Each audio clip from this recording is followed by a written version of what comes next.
नमस्कार। मैं पंडित संजय घिल्डियाल शास्त्री। आज बात करते हैं अष्ट सिद्धि और नौ निधि की।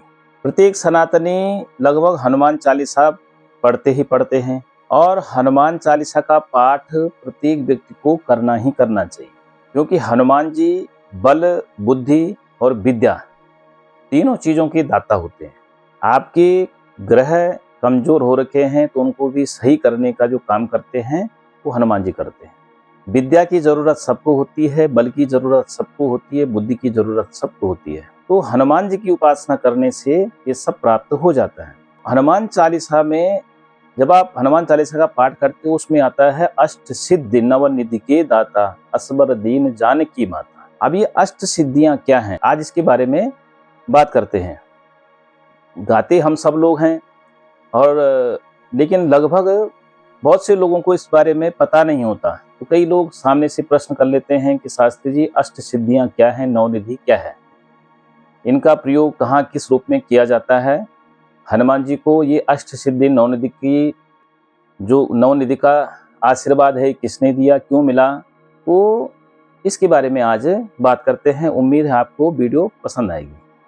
तो अष्ट सिद्धि जो है 8 प्रकार की ऐसी सिद्धियां हैं, ऐसी पारलौकिक सिद्धियां हैं कि जिनको बड़े बड़े योगी या बड़े बड़े जो देवीय शक्ति जिनको प्राप्त हो जाती है, उनको ही ये शक्तियां प्राप्त होती हैं, अष्ट सिद्धि। तो ये 8 सिद्धियां कौन सी हैं, इनका प्रयोग क्यों किया जाता है। सबसे पहले मैं आपको बताऊं कि ये अष्ट सिद्धि और नवनिधि के का जो वरदान दिया, ये माता सीता ने हनुमान जी को दिया। ये अष्ट सिद्धि और नौ अष्ट उसमें आया भी है कि अष्ट सिद्धि नवनिधि के दाता असवर दीन जानकी माता। माता जानकी ने ये आशीर्वाद दिया हनुमान जी को।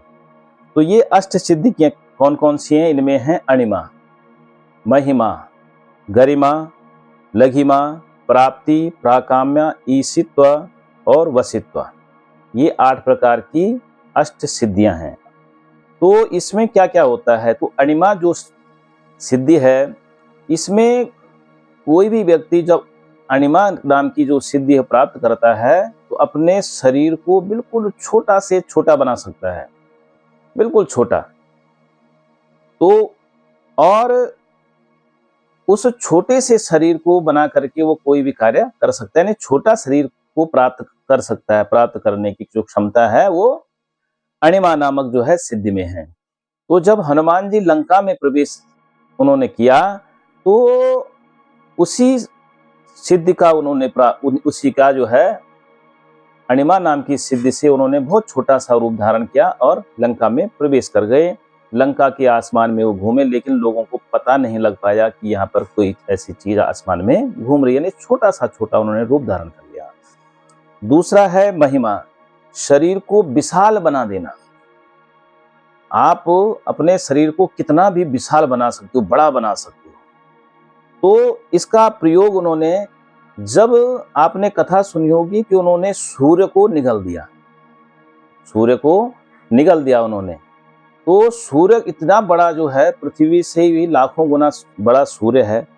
तो सूर्य को निगलने के लिए कितना बड़ा मुख चाहिए, कितना बड़ा शरीर चाहिए।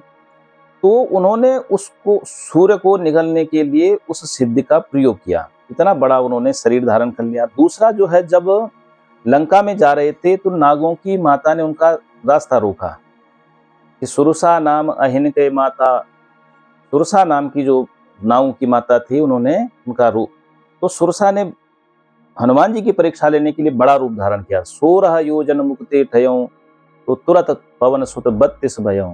हनुमान जी जो है 32 योजन के हो गए। और जस जस सुरसा बदन बढ़ावा तास दोनों कपि रूप दिखावा। जैसे जैसे सुरसा बढ़ती जा रही वैसे उससे दोने हनुमान जी बनते जा रहे थे। तो महिमा जो नामक जो सिद्धि है, इसका उपयोग उन्होंने वहां भी किया। सुरसा की जो है मुख में जब उन्होंने प्रवेश किया तो बहुत छोटा रूप धारण कर लिया, लेकिन उससे पहले वो बड़े रूप में आ रहे थे। सत योजन ते आनन की ना अति लघु रूप पवन सुतलीना। जैसे वो 100 योजन की बन गई, वैसे तुरंत उन्होंने छोटा रूप धारण कर उनके मुख में प्रवेश कर गया। तो पहले उन्होंने महिमा नामक सिद्धि का प्रयोग किया, यानी शरीर को बड़ा किया, और जैसे ही उन्होंने 16 शत योजन बन गई कौन, सुरसा, तो वैसे ही वो जो है उन्होंने अणिमा नामक जो है सिद्धि का उपयोग करके और छोटा रूप धारण करके मुख में चले गए। बहुत छोटा, मशक समान रूप कपि धरई, मशक के समान जो है छोटा सा रूप धारण करके उनके मुख में चले गए। और तीसरा जो है गरिमा। गरिमा नामक जो सिद्धि है वो तीसरी है। तो शरीर को इतना भारी बना लेना, उस सिद्धि से अपने शरीर को इतने, मतलब कितना भी आप भारी बना सकते हो, वो सिद्धि भी जो है हनुमान जी को थी। कहते हैं जब द्वापर युग में एक बार हनुमान जी से मुलाकात हुई भीम की। हनुमान जी लेटे हुए थे कहीं रास्ते में, तो भीम ने कहा कि तुम अलग जो है चले जाओ। तो भीम को थोड़ा सा अपने बल पर अभिमान था, तो हनुमान जी ने कहा कि तुम ये जो मेरी पूंछ है इसको हटा करके और तुम निकल चलो आगे। तो भीम ने बड़ा जोर लगाया उनकी पूंछ को हटाने के लिए, लेकिन उनकी पूंछ को भीम तस से मस नहीं कर पाए। तो भीम का जो है अभिमान वहां पर चूर हुआ। तो हनुमान जी ने वो सिद्धि का, यानी गरिमा नाम की सिद्धि का प्रयोग करके अपने शरीर को बहुत भारी बना लिया कि जो उनकी पूंछ भी भीम से टस से मस नहीं हो पाई। और चौथी जो सिद्धि है उसका नाम है लघिमा। शरीर को बिल्कुल हल्का बना देना, इतना हल्का कि हवा में ही उड़ चले। जब समुद्र को पार किया हनुमान जी ने, प्रभु मुद्रिका मिल मुख माही, जलधि लांग गई अचरज नाही, तुरंत हनुमान जी जो है समुद्र को पार उन्होंने कर दिया हवा की भांति। क्योंकि भारी शरीर होगा तो कैसे उड़ेगा, तो हवा की भांति उन्होंने शरीर को बिल्कुल हल्का कर दिया उस सिद्धि से, लघिमा नामक सिद्धि से, और समुद्र को उन्होंने पार कर लिया। पांचवी सिद्धि है प्राप्ति। किसी भी चीज को प्राप्त कर लेना, जीव जंतुओं की बातें सुन लेना, समझ लेना, और तुरंत जो है किसी भी चीज को बिना रोक टोक करके कहीं भी जो है तत्काल पहुंच जाना।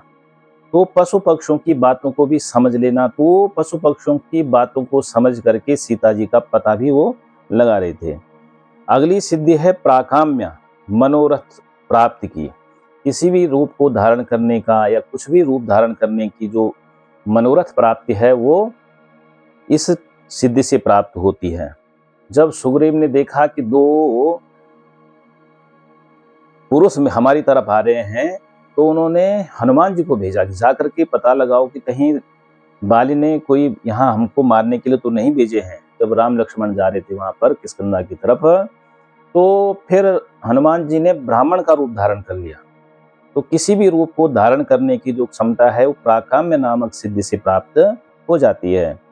ईशित्व, संपूर्ण वस्तुओं पर नियंत्रण करने की जो क्षमता है, किसी भी चीज को प्राप्त करने की, जो भी चीज तुम्हें चाहिए, तो उसमें जो है हनुमान जी को वो क्षमता भी प्राप्त है। अमरत्व प्राप्त है हनुमान जी को, अमरता का वरदान उनको प्राप्त है। वो किसी भी रूप में पूरे संसार में कहीं भी विचरण करते रहते हैं, अभी भी विचरण करते हैं। तो और अगला है अंतिम जो है वशित्व, किसी को भी जो है बस में करने की क्षमता। तो किसको बस में करना है, तो अपने इंद्रियों को उन्होंने बस में इतना किया हुआ है कि कोई भी उनको जो है काम, क्रोध, लोभ, मोह, ईर्ष्या, मद, मत्सर, इन जितनी भी वासनाएं हैं इनसे वो परे हैं। इन सबको उन्होंने अपने बस में कर रखा है, प्रभु का चिंतन करते रहते हैं। तो ये हैं 8 प्रकार की सिद्धियां। अष्ट सिद्धि के जो दाता हैं वो हनुमान जी हैं। तो और हनुमान जी को प्राप्त हैं ये सिद्धियां, और हनुमान जी की उपासना करते करते करते लोगों को भी वो सिद्धियां धीरे धीरे प्राप्त हो सकती हैं, जितनी ज्यादा से ज्यादा हनुमान जी की लोग उपासना करें। और ऐसे ही 9 निधि हैं, नवनिधि। तो नवनिधि क्या है, सभी चीज को, यानी सब संपत्ति, सर्व संपत्ति, सुख, ऐश्वर्य, जितने भी सुख साधन हैं, इनको जो प्राप्ति के जो प्रतीक हैं उनको बोलते हैं नवनिधि। तो 9 निधियों के नाम क्या क्या हैं, पद्म, महापद्म, नील, मुकुंद, नंद, मकर, कच्छप, शंख और खर्व। ये जो है 9 निधियां हैं। तो ये सब प्रकार की भौतिक सुख सुविधाएं, दैविक सुख सुविधाएं, ये सब प्रकार की आपको प्राप्त होती हैं। और क्योंकि हनुमान जी को इन सब की प्राप्ति है, तो हनुमान जी की उपासना करने से ये सब जो है लोगों को भी प्राप्त होती हैं। इसलिए सब चीज़ की प्राप्ति के लिए आप हनुमान जी की उपासना कर सकते हैं। आपको वीडियो कैसी लगी? अच्छी लगी हो तो आप लाइक करें। जो लोग नए जुड़े हैं वो चैनल को सब्सक्राइब करें। ऐसी ही जानकारी के लिए आप ऐसे वैदिक ज्योतिष से संबंधित, कर्मकांड से संबंधित और सनातन धर्म से संबंधित जानकारी के लिए आप हमारे चैनल से जुड़े रहें। जय श्री राम।